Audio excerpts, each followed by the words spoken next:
What's going on, Geekdom? This is Chipmunk. Today is Animation Monday, so we are reacting to an animation. I would say 10 videos. I don't think it's the top 10, but it's from VinniiTubbe's channel, so it's just a couple videos for him of when calm anime characters snap. Sometimes you can be pushed to a limit, and that's what these characters. I'm guessing all these characters have been done. They were pushed so far to where they just went crazy and just started beating the crap out of people, just slashing up people, whatever, other characters and stuff. These characters mostly make the main characters, right? Well, probably mostly main characters, but I guess it could be any character. It just snapped and just went off.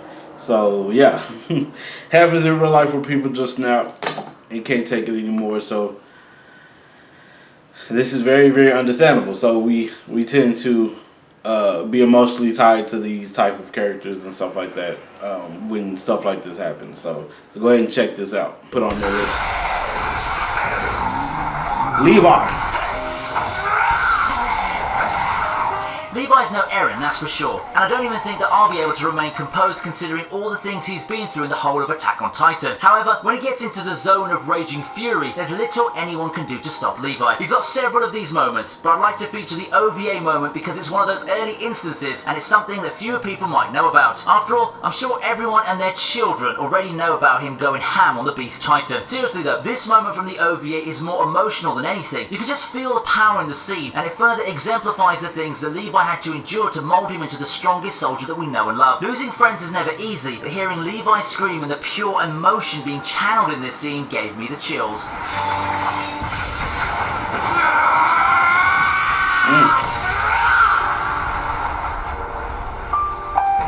Levi was a beast. Taking on Beast Titan. Yo, Roy.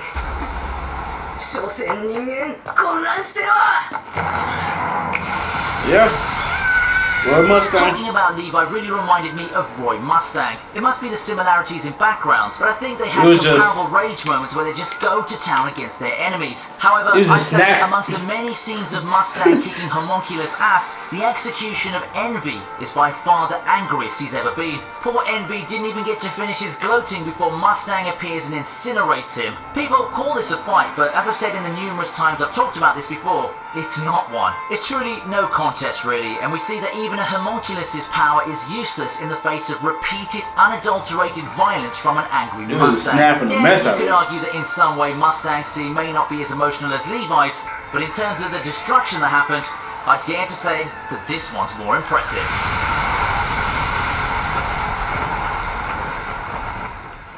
That was a good scene.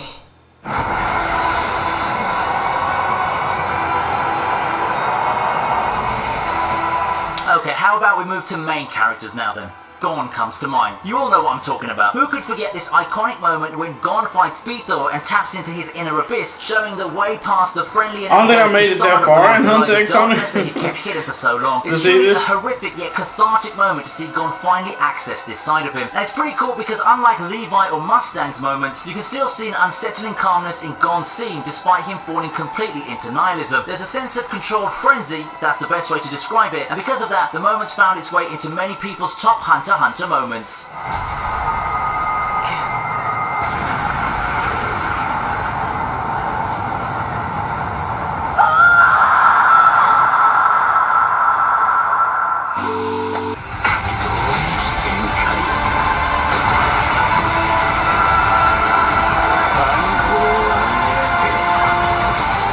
Jujutsu Kaisen's storied run has come to an end, but not before it gave us an amazing arc to cap things off. What I like about Jujutsu Kaisen is that throughout its run, it got the chance to show us some key moments from the main characters. Everyone knows Gojo and his moments, but it really feels like one got left behind as Jujutsu Kaisen wrapped up a couple of months ago. Megumi's moment came in at episode 23 when he finally leaves his comfort zone in the battle against the curse, pushing himself past his limits with his all-new domain expansion, Chimera's Shadow Garden. And I'm not sure about you, but I feel like it's a surreal sight to see Megumi put off such a dark and ominous looking ability while bleeding with that crazed face on. Everything from visuals to the voice acting came together to make this a scene to remember. It came late in the show's run, but Jujutsu Kaisen really gave us a finale to remember for its first season.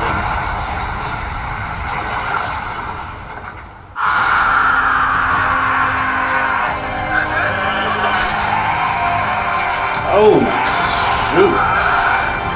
Straight to the jugular.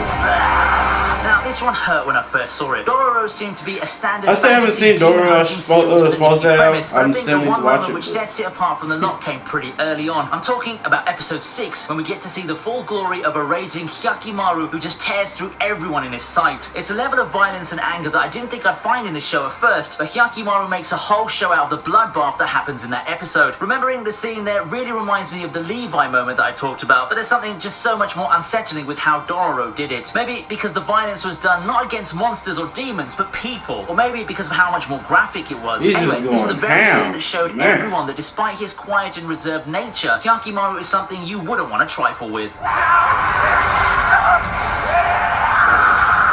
Sounds like you should just be like, I give up. Call back to Gon's moment, we have another protagonist embracing the emptiness within. It's Mob with his question mark percentage form.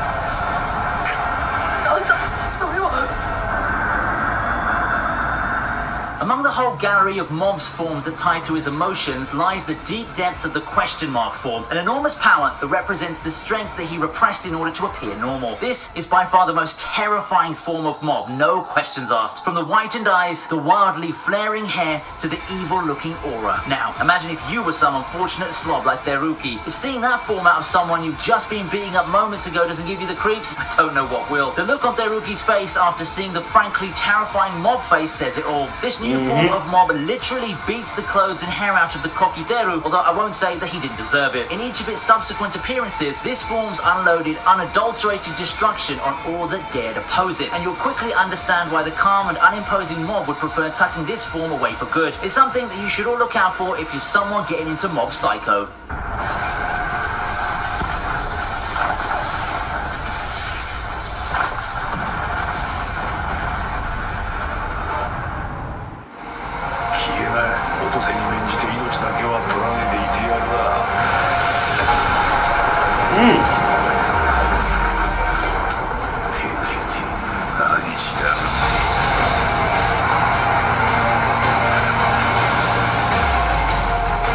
I'm trying to remember if I heard about this anime the show before. With the greatest fondness for flipping the switch, so to speak. Gintama is probably the poster child of anime that can shift from comedic and goofy to straight up epic action and drama. No one embodies that trait better than Gintoki himself. For all the goofiness and relative chill that Gintoki has, he can turn into an unstoppable engine of destruction when the right buttons are pushed, as you see in various instances in the series' story run. For me, my favorite amongst those would have to be his fight versus Jirocho. The ambiance is perfect. The rain, the perfect soundtrack, and the sequencing of events and fight choreography make this a standout moment to show your friends. If you can find the fight in high quality, of course. This is one of the most passionate scenes in the series that I can think of off the top of my head. Seriously, just watch the clip and be amazed. Then, ask yourself, this is Gintoki? On another note, an interesting thing about this moment is that it's the only moment on the list that doesn't result in a victory for the angry man. Gintoki's so consumed with rage that he never got to fight properly and reasonably, especially against a monster like Jirocho. Gintama's not like one of those anime where getting angry or fighting for those deeds you automatically wins you the fight, you know?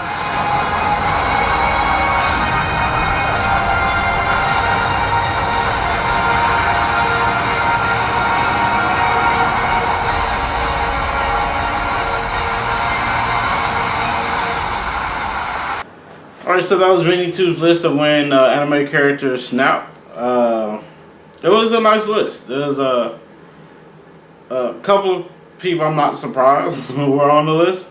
And there's still a couple of animes I still gotta watch. I've been watching animes, like different animes for years. Some of them just takes a lot of time, especially like the shonen animes and stuff like that. It's so many episodes. I'm like, my gosh. Some animes I've watched like one season of and didn't finish.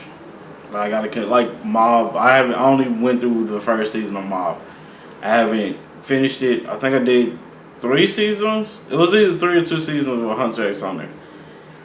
I think it was 3 seasons.